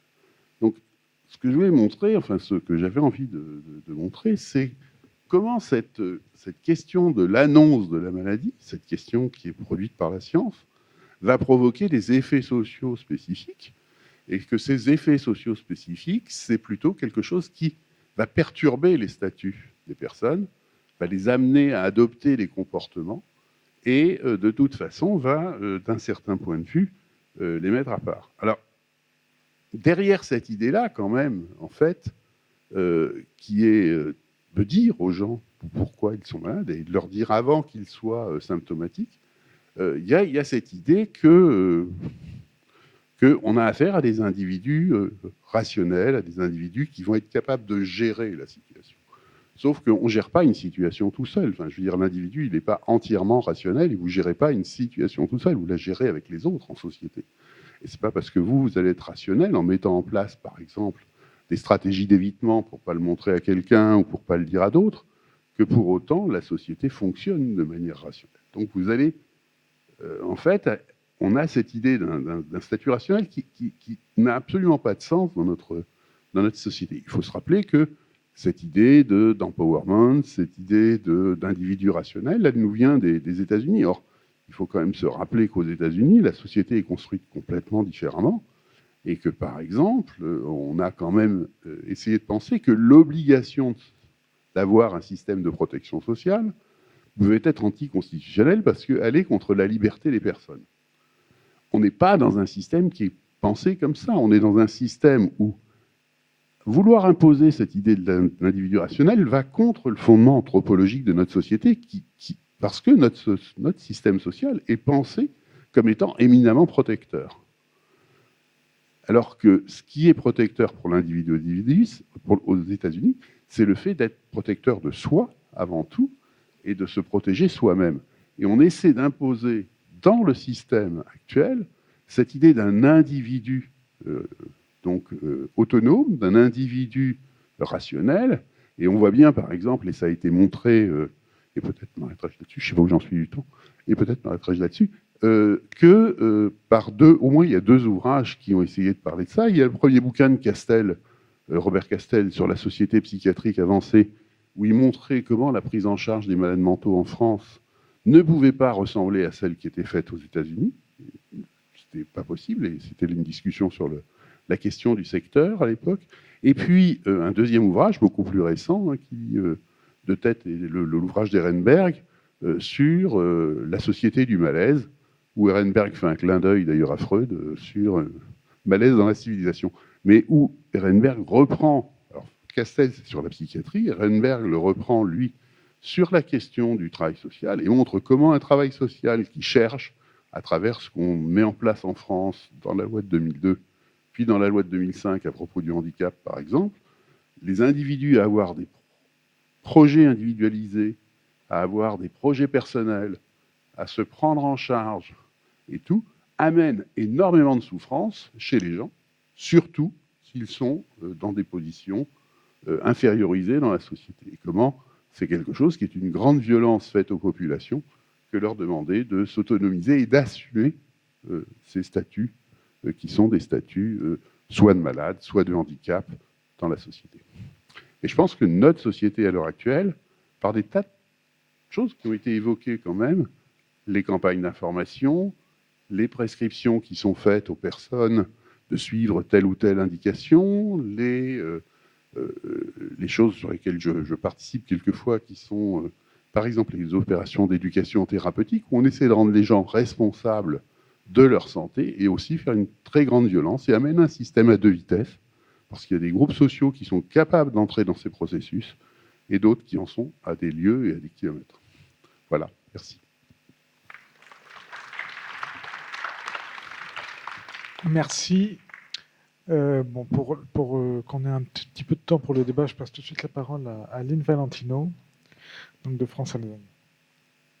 Merci beaucoup. Moi, du coup, je vais vous faire plutôt un témoignage des associations France Alzheimer. Donc, du coup, je vais revenir à des choses vraiment de terrain et très pragmatiques, mais compte tenu des interventions qu'on a eues sur ces 2 jours, j'ai aucun doute que vous n'aurez aucun mal à remettre ça dans des perspectives éthiques. En fait, l'association France Alzheimer et maladies apparentées est un acteur de terrain depuis plus de 30 ans. L'association, en fait, est un réseau. Au quotidien, vous avez une centaine d'associations qui accompagnent en fait les familles qui sont donc au contact direct des personnes malades. Les associations locales proposent des groupes de parole, de la formation, des actions de conseil, mais aussi d'information. Donc du coup, de par ces interactions multiples, France Alzheimer se fait aussi l'oreille des familles quant à leur ressenti et à leur vécu. Par rapport à la question qui nous occupe aujourd'hui, le diagnostic, c'est vraiment des problématiques qui font partie du quotidien des bénévoles et des familles. Donc du coup, je remercie vraiment Emmanuel qui a donné l'occasion, qui donne ici l'occasion à France Alzheimer de faire entendre la voix des familles. Merci pour cette invitation. Alors, malgré les améliorations apportées par le plan 2008-2012 pour France Alzheimer et son réseau, il est clair qu'aujourd'hui, il demeure encore des freins au diagnostic dit précoce de la maladie d'Alzheimer. Donc ces facteurs sont multiples, mais ce qu'il faut retenir, c'est qu'ils sont tous préjudiciables dans la mesure où ils retardent la prise en soin de la personne malade, mais aussi l'accompagnement de son entourage. Alors on connaît l'insidiosité de l'installation des troubles qui va rendre parfois la détection difficile, même pour l'entourage. On sait aussi que les performances cognitives de la personne malade peuvent varier dans une même journée, ce qui va rendre parfois les exercices de diagnostic difficiles. Pour certains patients, il y a un phénomène d'agnose qui va s'ajouter. Mais ce que nous, France Alzheimer, on veut encore souligner, c'est qu'aujourd'hui, il reste encore une peur de la maladie d'Alzheimer. La maladie d'Alzheimer reste stigmatisante. Ça reste quelque chose qui, dans la population, le grand public, est vraiment quelque chose, une cause, une source de crispation. Et c'était vraiment important aussi aujourd'hui de dire que cette situation elle est d'autant plus problématique à partir du moment où aujourd'hui on nous annonce qu'on veut faire des diagnostics de plus en plus tôt. Donc du coup, bien sûr, la maladie d'Alzheimer en soi, c'est une perspective diagnostique qui est toujours difficile à envisager. Mais nous, France Alzheimer, on note encore, vraiment, c'est le ressenti du terrain des familles et des personnes malades. Trop souvent, on revient avec des expériences de réticence des médecins, notamment des médecins traitants, des médecins généralistes. Donc, il y a des explications multiples à ces freins. Notamment, les non-spécialistes ne sont pas les primo-prescripteurs des médicaments anti-Alzheimer. Les médecins peuvent souffrir d'une mauvaise connaissance des acteurs médico-sociaux et des possibilités d'accompagnement. Mais en tout cas, pour France Alzheimer, il est important de réfléchir à des solutions qui pourraient stimuler les médecins généralistes à l'intérêt pour le diagnostic précoce et l'utilité de cette démarche. Donc, dans ce cadre, France Alzheimer va participer aux actions de communication qui sont prévues dans le plan, dans la mesure 1 du nouveau plan maladie neurodégénérative. Donc, on s'engage dans des actions concrètes. Je voulais aussi revenir sur un point un peu particulier. Donc, dans l'expérience de France Alzheimer, une population souffre particulièrement du déficit de diagnostic précoce. Ce sont les malades jeunes. Donc, en France, le nombre de personnes atteintes d'une maladie d'Alzheimer, le nombre de personnes jeunes atteintes d'une maladie d'Alzheimer, d'une maladie apparentée, reste encore imprécis. Néanmoins, les personnes qui sont qualifiées de jeunes, donc autrement dit âgées de moins de 65 ans, restent minoritaires et elles sont souvent absentes du discours. Pourtant, de notre expérience, c'est une population qui souffre de situations particulièrement douloureuses, et notamment au niveau du diagnostic. Alors, France Alzheimer, forte de cette situation, a ouvert depuis plusieurs années une réflexion sur le thème de ces malades jeunes. Et en 2012, en partenariat avec le groupe de protection sociale Humanis, l'association a engagé une première étude exploratoire sur les besoins de ces malades jeunes. Et du coup, donc c'est un travail qu'on a fait avec le concours de nos associations départementales, mais aussi du CHRU de Lille. Donc l'enquête s'est déroulée sous forme d'entretien avec la personne malade seule, et ensuite cet entretien a été complété avec une rencontre avec l'aidant. Alors, ce que je voulais juste faire ressortir de cette étude, c'est quelques données par rapport au diagnostic. Et la première est que les personnes ont rapporté une annonce qui a tout souvent été jugée comme maladroite et inadaptée, voire brutale. Alors, on parle d'une annonce qui véhicule une image négative et pessimiste de la maladie. On parle d'une consultation d'annonce à l'issue de laquelle la personne malade a l'impression de sortir d'emblée coupée de toute capacité. Voilà, elle sort de cette annonce. Voilà, elle ne peut plus rien faire. Donc il y a vraiment, il y a encore des freins, et il y a vraiment des questions qu'on se pose encore au quotidien, et je vais vous emmener ensuite vers la projection d'un diagnostic de plus en plus tôt. Mais ce que je voulais dire aussi sur les malades jeunes, c'est qu'elles sont confrontées à des représentations. On en a parlé, hein, les représentations négatives qu'on peut avoir. Alors pour les malades jeunes, par exemple, c'est la maladie, elle est difficilement associée à des personnes de moins de 65 ans. Alors le problème va rallonger le temps entre la première consultation et la consultation d'annonce. On a un délai de diagnostic, du coup, qui se trouve plus long. Alors, donc, cette situation est souvent perçue comme une perte de temps par les personnes malades, notamment par rapport à la prise en charge médicamenteuse lorsqu'elle peut exister. Et selon les personnes malades, si le diagnostic avait été fait plus tôt, le traitement aurait peut-être pu commencer lui aussi plus tôt et aurait peut-être davantage pu freiner l'évolution de la maladie. Bon, dans tous les cas, le diagnostic de la maladie d'Alzheimer va aussi provoquer des bouleversements majeurs. C'est une rupture dans le parcours de vie, ça, on est tous d'accord. Un tiers de notre échantillon, donc l'étude avait apporté sur 20 personnes malades jeunes. Donc du coup, un tiers de l'échantillon donc, a rapporté une perte d'activité, la moitié une perte de certaines activités de loisirs, mais aussi une perte d'autonomie. Dans le cadre de la vie familiale et sociale, la stigmatisation et l'impact du regard des autres sont apparus comme des éléments amenant les personnes malades à s'isoler progressivement, mais aussi à éviter de sortir parce qu'elles rencontrent des difficultés et puis se sentent mal à l'aise en public et surtout ils se sentent toujours dans le devoir se justifier. Alors moi, ce qui nous emmène vraiment à France Alzheimer à souligner le fait qu'aujourd'hui, la mise en œuvre d'un diagnostic précoce optimal de la maladie d'Alzheimer et de maladies apparentées reste un objectif. Les situations de terrain soulèvent encore des questions de dimension éthique naturellement. Je pense à l'acceptation de la maladie dans la société, la place des malades jeunes, voilà l'image de la maladie, on en a parlé aujourd'hui. Je pense aussi aux les conditions d'annonce diagnostique et les modalités d'accompagnement. Qu'est-ce qu'on propose une fois qu'on pose un diagnostic?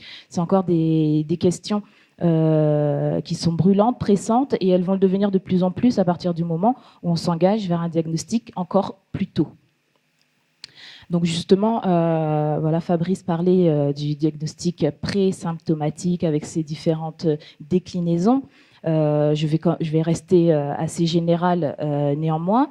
Alors, on l'a déjà évoqué largement aujourd'hui avec le développement des biomarqueurs, notamment donc le dosage des protéines amyloïdes et taux dans le liquide céphalorachidien.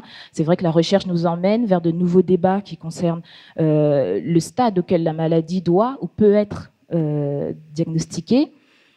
On comprend effectivement qu'on regarde des échecs des essais cliniques et la relative déception liée aux approches basées sur l'immunothérapie, la communauté scientifique mise sur un nouveau paradigme. Voilà, pour plus d'efficacité, il faudrait agir plus tôt. Donc jusque-là, nous, on suit bien le développement, on suit bien l'objectif. Naturellement, France Alzheimer est vraiment en faveur du développement de thérapeutiques efficaces et ça le plus rapidement possible. Il me faut quand même rappeler ici que l'espoir entretenu par la recherche, c'est l'espoir de milliers de familles. L'association soutient des équipes de recherche en sciences médicales et en sciences humaines et sociales. Pour l'association, c'est un investissement qui s'élève à plus d'1 million d'euros par an. Donc c'est quelque chose qui est vraiment le fruit d'une volonté et d'une action et d'un investissement pérenne pour l'association. Et le professeur Eustache disait tout à l'heure là, les développements scientifiques, ils sont nombreux et complexes, effectivement. Et notamment, ils sont d'autant plus nombreux et d'autant plus complexes à percevoir pour les associations de familles, pour les patients.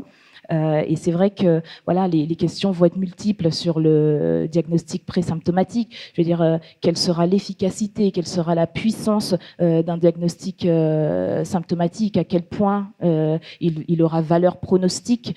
Et le cas échéant, disons que demain, on fasse vraiment du diagnostic présymptomatique, quelles seront les définitions, quels seront les cadres, ce sera pour qui, ce sera ce sera quand, ce sera comment. Voilà les questions vraiment au quotidien que les familles nous rapportent. C'est là-dessus qu'on est questionné en tant qu'association de famille.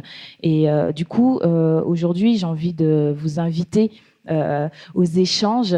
Donc, merci pour ce forum. L'idée de vous dire que l'association de famille, elle a besoin de vous, elle a besoin des professionnels de santé, des chercheurs, pour être un pont entre la recherche et les familles, le grand public. Et c'est vraiment un pont qu'on voit vraiment à double circulation. C'est-à-dire que nous, on essaye de transmettre des informations venant de la recherche aux familles et en même temps, on a envie de transmettre à la recherche des informations venant du terrain, venant des familles. Et alors Emmanuel parlait au début de ce forum d'une éthique horizontale. Cette image est vraiment la bienvenue. Tout ça pour vous dire que France Alzheimer a envie de s'asseoir à cette table, elle a envie d'échanger avec vous et à nouveau vous dire qu'on a besoin de la compétence de tous. Fabrice parlait de décloisonner les sciences médicales, les sciences humaines et sociales. C'est vrai, on en a besoin et en pratique, France Alzheimer essaye de travailler dans ce sens-là. Nous sommes une association de famille, on s'engage dans la recherche, on a envie de dynamiser ce travail et on a envie d'aider. Voilà, donc je voulais vraiment faire un témoignage pour France Alzheimer. Je profite aussi de vous faire pour saluer les équipes bénévoles. Je sais qu'il y a des représentants de l'association de Caen dans la salle. Je les salue. Merci à vous.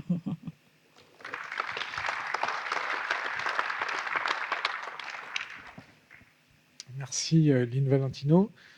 Donc je propose qu'on ouvre tout de suite le débat avec la salle. On a quelques minutes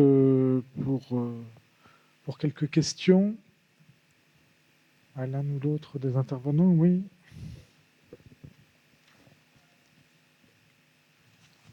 Je remercie beaucoup Fabrice d'avoir évoqué la question qui est un enjeu discuté clairement dans notre pays sur l'implication ou pas dans les essais chez les personnes asymptomatiques. Et je voudrais souligner deux faits pour qu'on soit bien d'accord de ce dont on parle, Fabrice, parce que tu as dit des choses extrêmement documentées, mais je crois que quand tu as fait le parallèle entre les asymptomatiques E4, E4 et les sujets normaux, c'est très inexact et je voudrais expliquer pourquoi. Un sujet normal, c'est un sujet normal. Un sujet E4, E4, même s'il est asymptomatique, dans son cerveau, et là, les travaux, par exemple, de l'équipe de Caen sont tout à fait démonstratifs, à la fois au niveau fonctionnel et au niveau lésionnel, se passe beaucoup de choses. On est exactement dans la même chronologie que ce que j'ai évoqué ce matin pour les formes dominantes. Ce qu'on ne sait pas, c'est si cette circuiterie altérée va, au bout de combien de temps, s'exprimer, et on est chez des gens qui ont plutôt plus de 65 ans. C'est le premier point.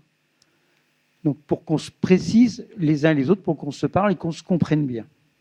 Le deuxième point, c'est quand tu as posé la question, qui est légitime pour décider et qui va décider si dans un pays, et ce serait bien étrange que notre pays soit à l'écart de ce qui se passe, mais mettons cette question à côté. En fait, qui décide? Je voudrais souligner le fait que quand on est E4, E4, par définition, on appartient à une histoire familiale où il y a d'autres cas, ce qu'on appelle l'agrégation familiale, quand il y a un haut risque génétique, et on est dans ce cadre-là. Autrement dit, ce sont des gens qui viennent nous voir parce qu'ils savent que leur tante, un de leurs parents, un oncle, étrangement, a déjà fait cette maladie et qu'il y en a un peu trop dans la famille, mais on leur explique qu'on n'est pas dans un cadre dominant de facteur de risque. Autrement dit, ce sont des gens qui s'interrogent. Et donc, dans un débat citoyen, je pense que très simplement, on doit savoir, est-ce que des gens qui s'interrogent et qui consultent et qui s'inquiètent, on doit leur répondre? Et je reprendrai ce qu'on a déjà dit, c'est si on les informe vraiment, l'état de la science actuellement dans cette population à risque est assez clair. On peut leur donner leur courbe de risque et on peut leur dire qu'effectivement, ils ont ce risque. Je veux dire que ce n'est pas des sujets normaux chez qui on découvre subitement qu'ils seraient E4, E4. Ce n'est pas comme ça que ça se passe. Ce sont des gens qui appartiennent à une famille, forcément dans la même ligne, dans la même génération, il y a déjà des gens qui ont exprimé la chose. Je veux dire que maintenant, dans notre équipe, puisque nous sommes interrogés là-dessus, on rend des explications de pourquoi il y a autant de cas dans la famille. Parce qu'on se situait dans une situation, et c'était très désagréable de dire, il n'y a pas de conseil génétique, ce qui est actuellement vrai en dehors d'un protocole, mais on a une explication toute simple pourquoi il y a autant de cas. Autrement dit, je pense que les gens ont la parole. C'est mon point de vue. Alors, merci beaucoup pour la précision, parce que je ne crois pas avoir fait de parallèle entre ApoE4 et les normaux. Par contre, j'ai rassemblé dans une même catégorie que j'ai appelée les asymptomatiques, les gens qui ont de l'amyloïde en TEP et les ApoE4, ce que je n'avais pas fait une fois précédente. Et je pense que là, c'est peut-être une catégorie à part. C'est une 5e catégorie, les ApoE4, et il faut les mettre à part. Ce n'est pas tout à fait la même chose. C'est ça que vous voulez dire là. Hein, les E4, hein, oui, c'est ça. On est d'accord. Ouais, ouais, c'est 2% de la population qui sont à très haut risque. Voilà, d'accord. Donc ça, c'est peut-être effectivement une 5e catégorie, si on veut être vraiment rigoureux, et il y aurait peut-être un enjeu, je suis parfaitement d'accord. Sur le qui décide, alors là, en fait, j'étais à un autre plan. J'étais pas au plan individuel de savoir, pas savoir, entrer dans l'essai ou pas dans l'essai.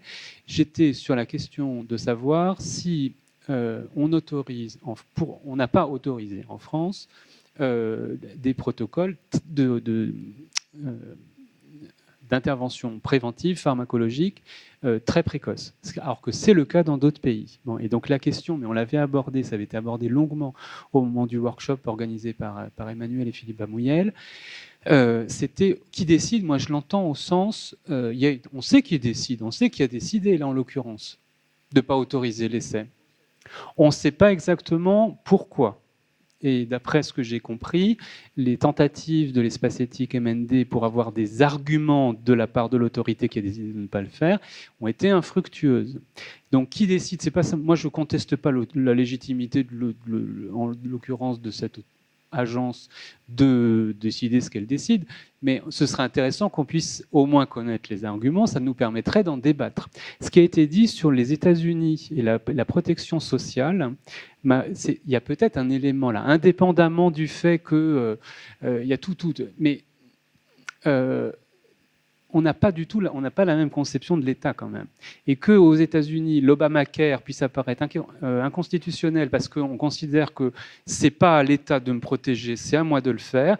Il est possible que dans le réflexe de cette agence, c'est un réflexe qui ne se justifie même pas parce qu'il est dans la culture nationale, peut-être que ça c'est un élément. Et donc il ne le mettrait peut-être pas dans l'argumentation, mais c'était ça que je voulais dire. Là, j'étais à un plan sociétal. Mais je pense que c'est important qu'on ait ce débat. Parce que sur l'argument culturel ne tiendrait pas non plus. Parce qu'on voit qu'en France, il était question des aspects juridiques il y a quelque temps. On a introduit récemment dans le droit, penser au mandat de protection future. C'est en rupture totale avec la culture du Code civil de centaines et des centaines d'années en France. Donc, on n'est pas du tout imperméable à d'autres formes de gestion de ces rapports entre les individus et puis l'État. Bon, mais je retiens que la catégorie ApoE4 double que j'avais distinguée, il ne faut pas la remettre. Voilà, c'est important. Merci. Écoutez, juste une question pour les non-initiés. Est-ce que vous pouvez expliquer de quel type d'essai thérapeutique il s'agit et à qui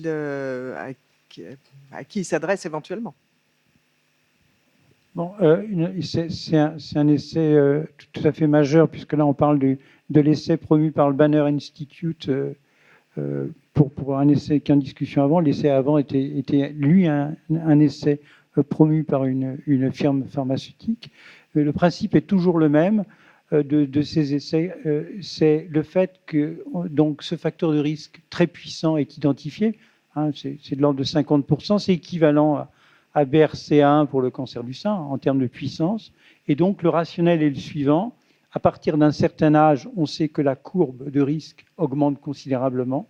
Et donc, on va proposer à des personnes qui sont porteuses de ce facteur de risque asymptomatique, comme Fabrice l'a dit, de suivre une thérapeutique anti-A-bêta, donc dans un but clairement de décaler le moment de survenue de la maladie. C'est-à-dire que c'est le même principe d'avoir un traitement de type préventif, au sens où, avant qu'il y ait des symptômes, dans une population définie à haut risque, ayant ce facteur d'origine génétique, ayant de l'amyloïde dans le cerveau, de faire une intervention thérapeutique. Et mon intervention tout à l'heure était de souligner que ce n'est pas quelque chose d'abstrait. Ce sont des gens qui viennent. Comment les trouver, ces gens? C'est simplement parce que ce sont des apparentés qui s'inquiètent de ce qu'ils ont déjà observé. C'est de la même façon, en quelque sorte, pour les non-initiés, qu'une femme qui vient vous voir parce qu'il y a plusieurs cancers du sein dans sa famille. Bien sûr. On va être...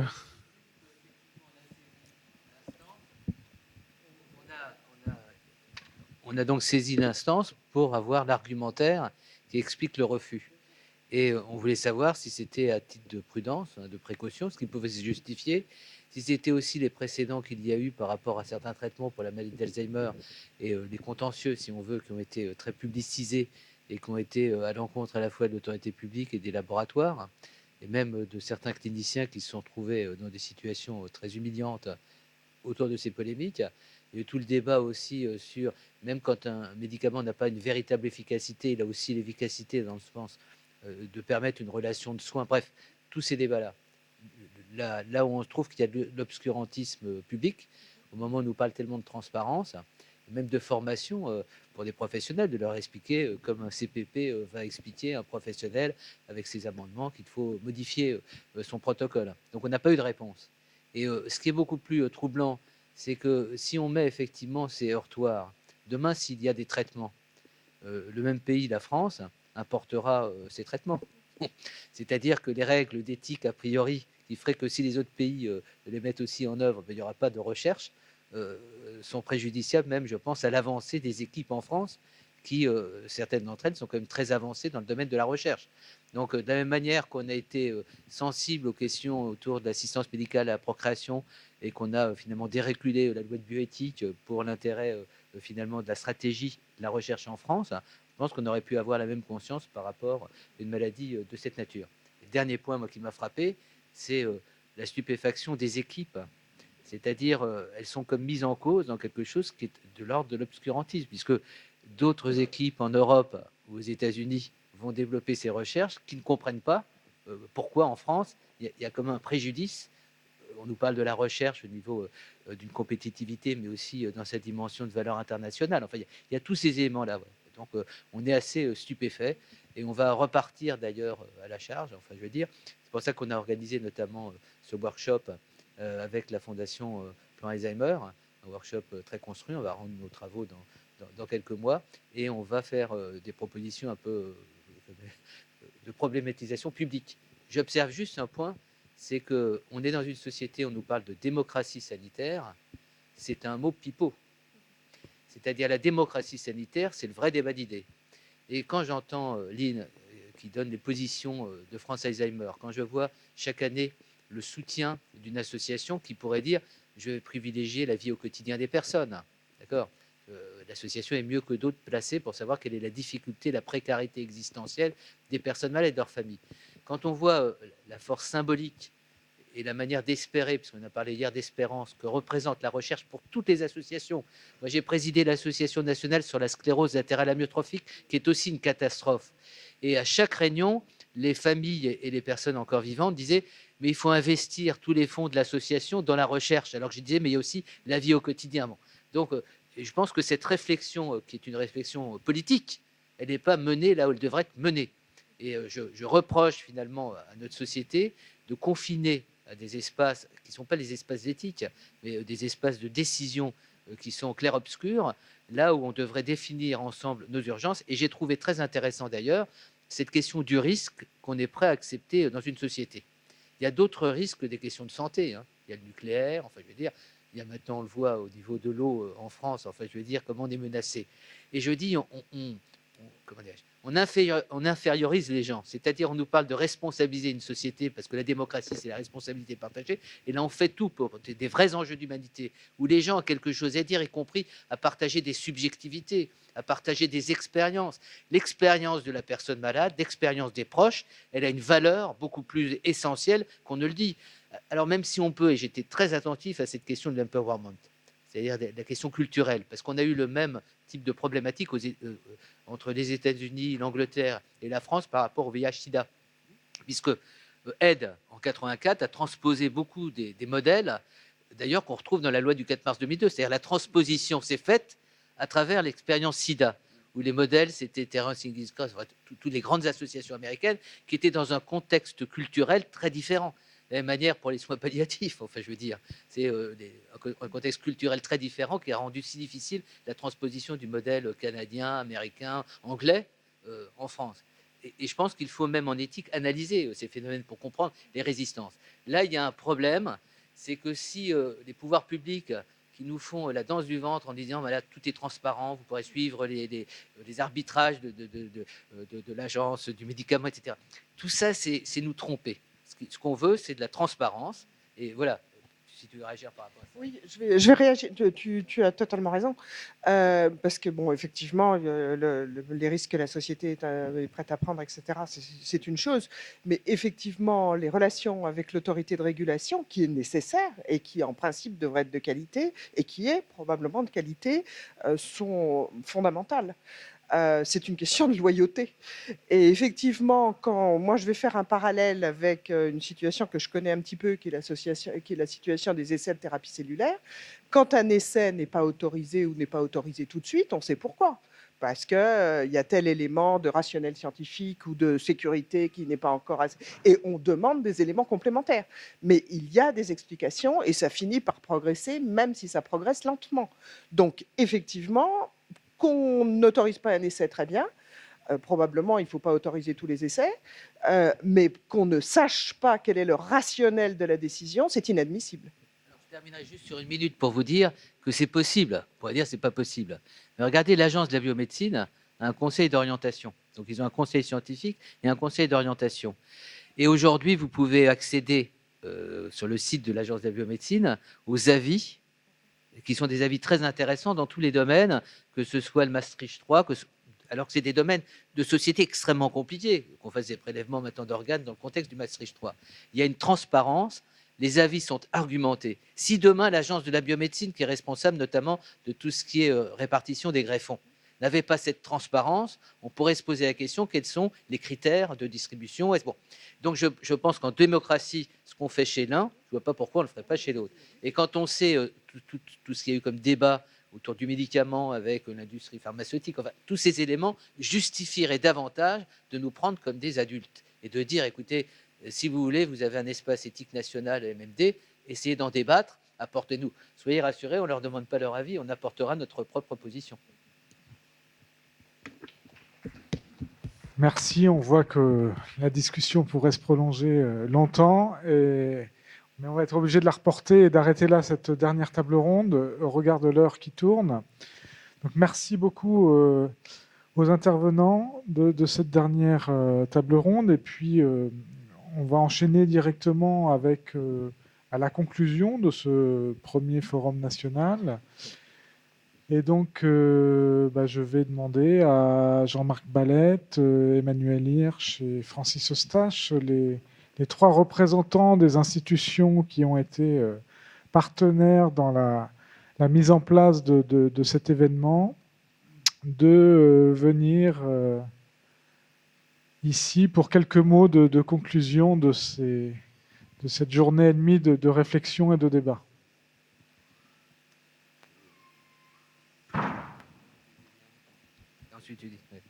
Non, moi, je n'ai pas besoin de m'installer. D'abord, merci à toutes et à tous. Mon seul message est le suivant. Je vous parle en tant que non-professionnel et non spécialiste des questions d'éthique, c'est-à-dire de citoyen. Moi, mon investissement dans l'éthique, c'est un investissement militant. C'est-à-dire, j'ai l'impression que dans la cité, on doit s'approprier ces questions. Je dois d'abord dire que Ce qui nous rassure, une fois qu'on est déçu par un certain nombre d'instances, c'est les professionnels sur le terrain. C'est-à-dire, il y a un tel, il y a un tel gap ou un tel espace entre la réalité du terrain, qui est une réalité très souvent exceptionnelle. Et l'exception, ce n'est pas uniquement le SAMU qui intervient quand il y a un acte terroriste. C'est ce qui se passe dans l'intimité du soin au quotidien. Et plus je réfléchis, et même en écoutant les interventions des uns et des autres, il y a une intelligence politique qui mérite d'être reconnue. Et je dis, tous nos efforts en termes d'espace éthique, et je sais que vous le faites aussi ici, c'est de créer les conditions, non pas pour dire ce qu'est l'éthique, mais pour réunir les personnes qui portent les unes et les autres une expertise, une expérience, un vécu de l'éthique qui est incontestable. Et probablement que les gens plus compétents alors dans le domaine de l'éthique, j'allais dire, ou de la philosophie ou des sciences humaines, peuvent d'abord se nourrir, s'enrichir et faire que ce questionnement les habite et leur permette aussi de produire une pensée peut-être plus élaborée. Mais je pense qu'il y a une urgence politique à ce que les gens du terrain aient l'audace de dire publiquement aujourd'hui ce que secrètement la société attend d'eux. C'est-à-dire, nous, on attend, en tant que membre de la cité, de savoir que face à des défis paradigmatiques, parce que la maladie d'Alzheimer, c'est un sujet qui est un paradigme, qui éclaire d'autres questions et pas que des questions médicales, les questions des vulnérabilités, les questions des solidarités. Il y a d'autres questions qui sont posées. Donc, petit a, je dirais qu'il faut avoir cette audace aujourd'hui de sortir de nos réseaux, de sortir de nos colloques sur la place publique. Et nous, on a l'ambition de le faire. Et on le fait même si ça paraît un petit peu démesuré. Notre initiative Valeurs de la République, j'aime autant vous dire que quand on rencontre les politiques, ils commencent à comprendre qu'il se passe quelque chose. Alors c'est plus simple pour moi, n'étant pas professionnel, de dire on est des professionnels exceptionnels. C'est pour ça que je me suis marié aussi avec un professionnel exceptionnel. Tous les matins et tous les soirs, je me rends compte de ce qu'est l'exception de la pratique du soin aujourd'hui dans ce contexte. Le deuxième point, qui est, me semble-t-il, indécent, c'est que quand on entend les professionnels et quand on les voit sur le terrain, aujourd'hui, ils n'ont pas les conditions d'un exercice professionnel à la hauteur des promesses que les politiques publiques lancent. C'est-à-dire, on dit, et je comprends, quand vous êtes une personne malade, que vous êtes un proche, vous attendez tout. Et le discours public, notamment autour de la démocratie sanitaire, c'est que vous avez des droits.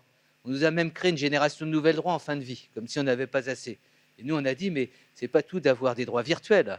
Essayons qu'un certain nombre de droits démocratiques soient déjà effectifs.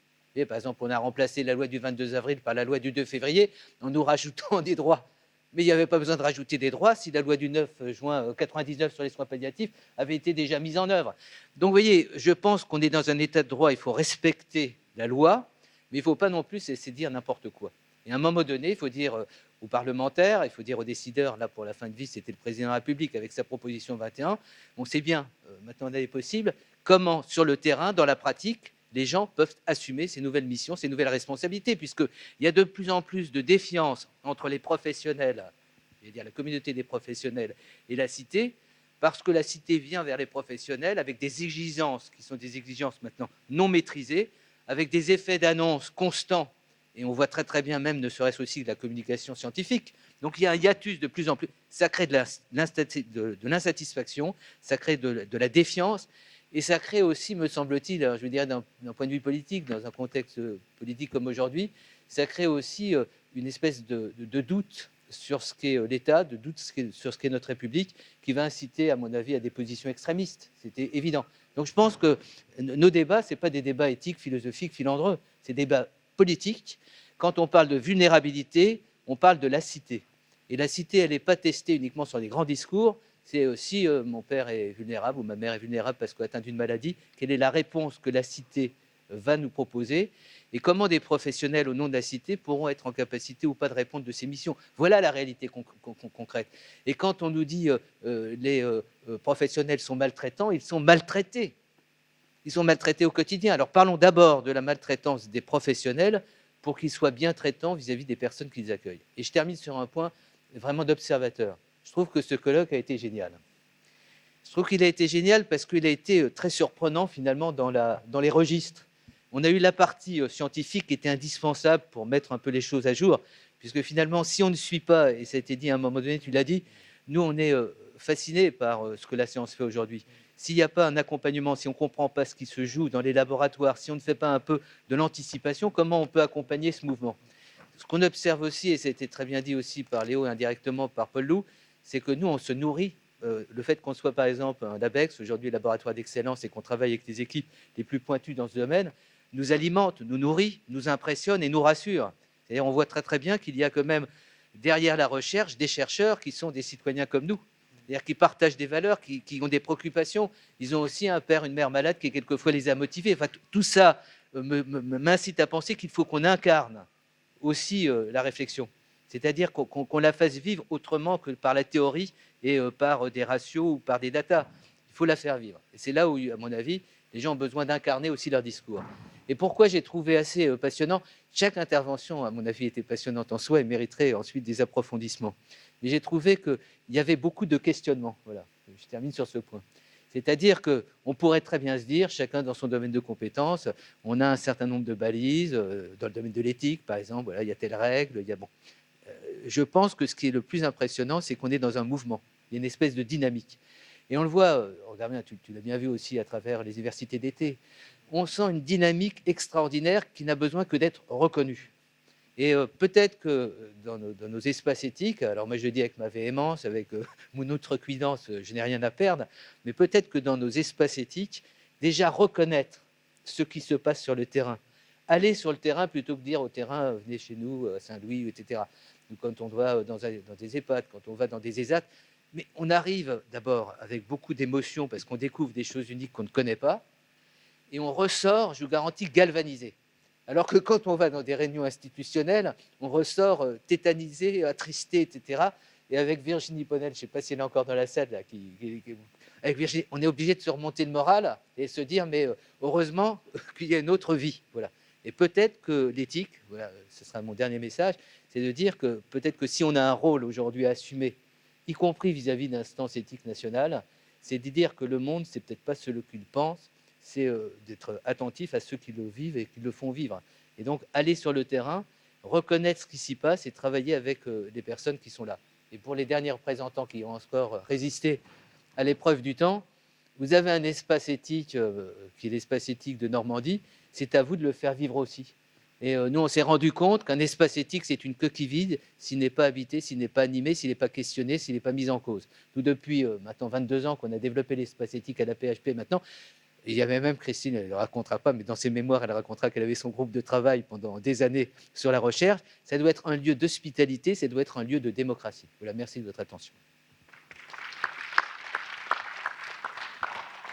Merci Emmanuel pour cette très belle conclusion, que pas une conclusion, parce que c'est ouvert. Puis merci aussi d'avoir favorisé la réunion d'aujourd'hui, d'avoir voulu que ce soit à Caen. Jean-Marc l'a dit ce matin, mais je le redis, ça nous touche beaucoup, le président de l'université l'a dit. Et puis le résultat, déjà dans la forme, effectivement, on a souligné à plusieurs reprises ce terme de forum. Moi, j'avais découvert, je veux dire, dans les universités d'été, ta façon de travailler ou de faire travailler, c'est assez extraordinaire. Enfin, je vous encourage à aller dans ces universités d'été éthiques. C'est assez extraordinaire parce que il y a dans un grand amphi comme ça des gens d'horizons extrêmement différents et il y a de vrais échanges. Et donc, bien sûr, il y a les grands préceptes de l'éthique et il y a les grandes institutions que je respecte, qui ont été très bien définies ce matin. Et puis, à côté de ça, il y a ce que tu as appelé tout de suite ce mouvement. Et je pense que c'est essentiel. Et je redis ce que je disais ce matin et ce que je disais hier soir. Il faut que les chercheurs viennent dans ces forums. Ils ne perdent pas leur temps. Et nos jeunes étudiants qui commencent à faire de la recherche de très haut niveau, il faut qu'ils viennent, parce que sinon, ils sont à côté. Enfin, je dis ça tous les jours. C'est très, très important. C'est plus important que de lire un article. Il faut venir ici. Tout ce qui s'est passé aujourd'hui, il y a plein de choses à prendre. On ne gobe pas forcément tout, mais il y a plein de choses à prendre. Et la recherche, elle est là aussi. Hein.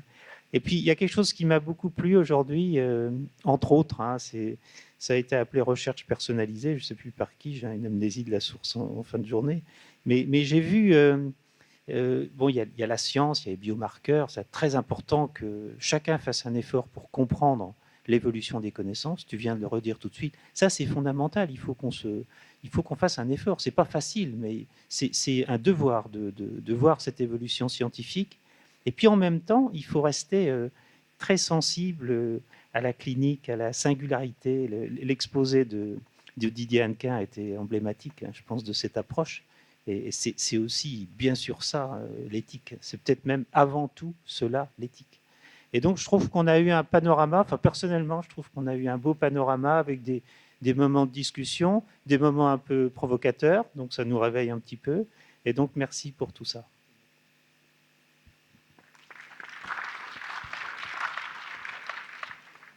Merci à tous pour votre participation à ce forum qui a été donc le premier forum de l'éthique de la recherche.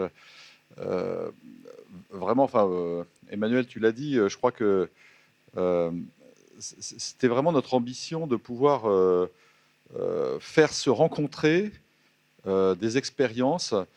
Et en fait, ça devrait être une telle évidence, ces rencontres, c'est-à-dire des espaces de partage entre tous les acteurs impliqués, que c'est plutôt le contraire qui est étonnant, c'est qu'on n'ait pas davantage d'occasion de se rencontrer et de le faire. Et cette forme de forum qu'on a voulu résolument une ouverture, où on a pu confronter des visions, des concepts, avec beaucoup de... Il y a un terme qui est revenu beaucoup pendant ces 2 jours, moi j'ai trouvé, c'est la notion d'incertitude.